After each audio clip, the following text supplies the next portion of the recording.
বন্ধুরা, শাকটা সিদ্ধ হয়ে গেছে, দেখো ঢেকে ঢেকে সব নরম হয়ে গেছে।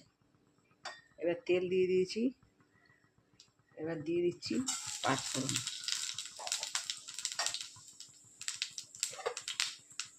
এবার সাথে দিয়ে দিচ্ছি একটা রুই মাছের মাথা।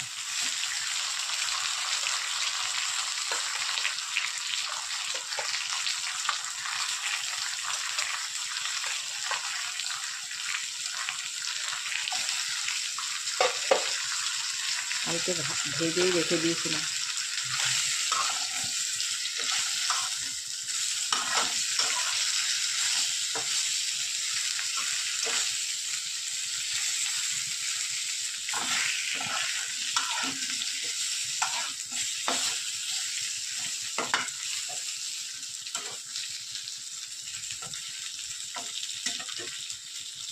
এবার দিয়ে দেব সেদ্ধ করা শাকটা।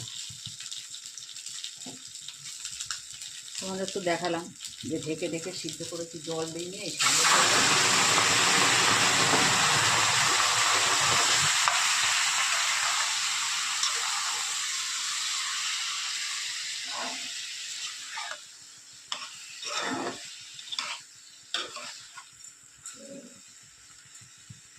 রুই মাছের মাথা দিয়ে পালং শাকের চচ্চড়ি।